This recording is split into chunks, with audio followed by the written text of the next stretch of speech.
Welcome back to the Interiors Show. Right now, I'm at the Nutcracker Cafe drinking coffee with Anahita, the owner of the cafe, and Tejal. Welcome, Anahita. Tejal, it's a beautiful cafe. So my first question to you is, how did you transform this small space into a beautiful cafe? When I met Anahita the first time, what struck me about her was somebody who was extremely passionate about the kind of cafe that she wanted to open and the kind of experience that she wanted to give her patrons. Okay. And of course the cuisine that followed. And it was really that which was the starting point of me even wanting to kind of take it forward and see what I could do.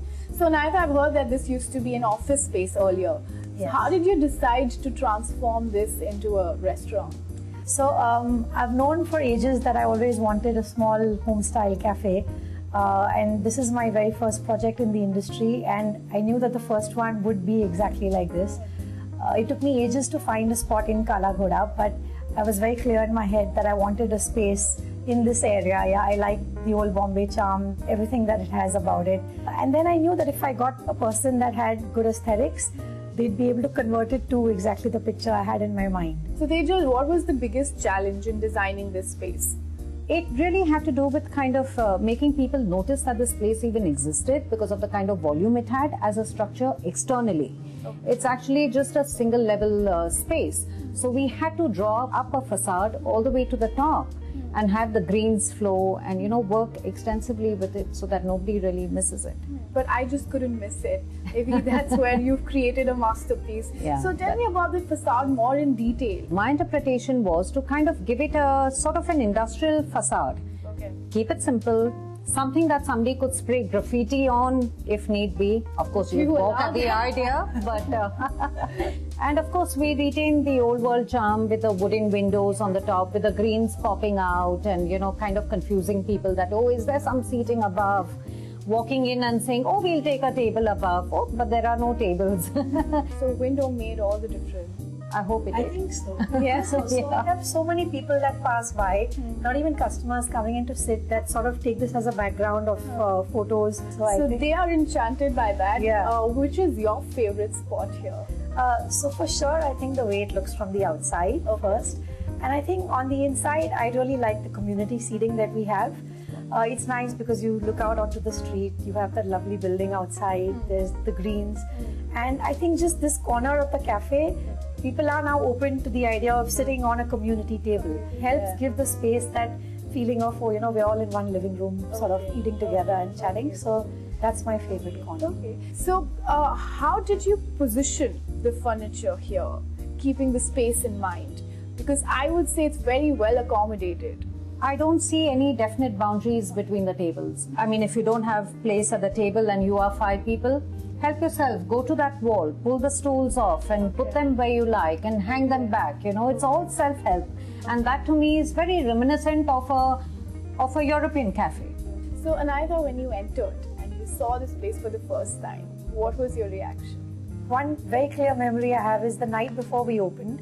I stood outside the cafe, you know, sort of all the setup was done for the next day, and I stood outside and I just stood across the street and I looked at it, and it felt perfect. It felt exactly what I dreamed of for the last 10 years. You know, so she had just got it bang on. What are the unique elements or features in this cafe that makes it what it is? I think it would have to be this mirror frame that we made out of a cardboard packing box. Yeah. And we sliced the box into strips and joined it and seamed it and went so wrong with it and tried it again and again.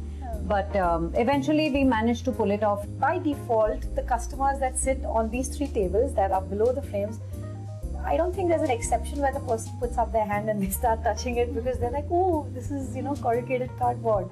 So there is that level of interest that it's created for sure. So that's quite interesting because it's unique, it's out of the box and yet very cost effective. So it's a great idea. I think our viewers will love this. Yeah. So Tejal, another interesting design that I see is the wall clock that's made out of a clipboard.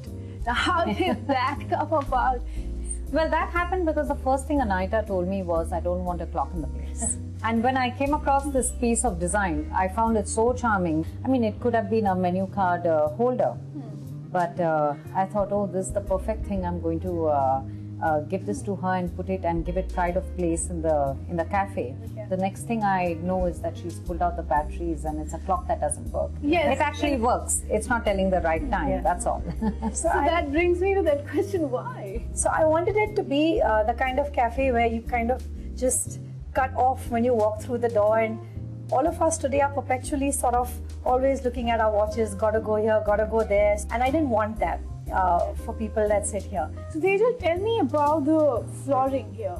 This is from a reference of a courthouse floor, a very typical government building flooring. What is the reason behind blending the courthouse floor with a very European feel? I think you would find this flooring in a lot of cafes across Europe, in a lot of buildings across Europe, in fact. And I think that would probably be the origin of this floor too, as the design. So let's get into the paintings in more detail. It's about people sort of starting some kind of work, and then it shows the transformation from the girl doing that work, someone helping her, and then sitting back and looking at it. And for me, it was also symbolic of the place. It sort of had the message about how I enjoyed the journey building this place up. Tejal, tell me about the lamps here. Very interesting again, and a very industrial feel to it. These were removed from a ship, and we bought them from a yard, because we just wanted some wall lights to enhance the paintings or the mirror frames or whatever we might have put on the walls. We didn't really have a definite plan when we chose the lamps. Tell me, how would you best describe the style of the furniture you've used here?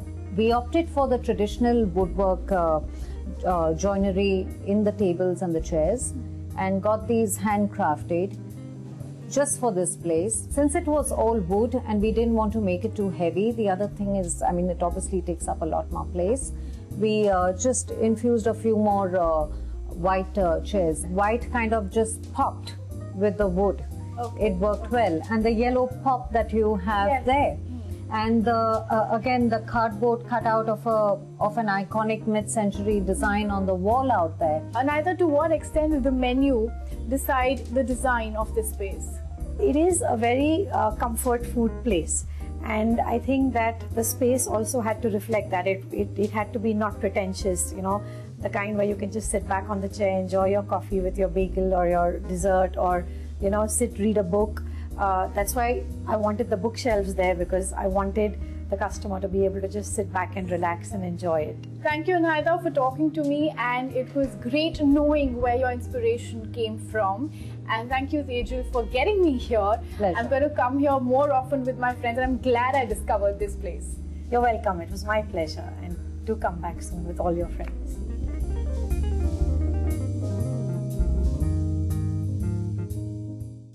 Red would actually be a color that looks good on a single element. You could have a red couch, for example, but not red leather. I mean, for me, it would have to be a matte red linen, if at all. Okay. But I don't see it being used on walls or whatever. No. Then that's a point of view, of course. All right.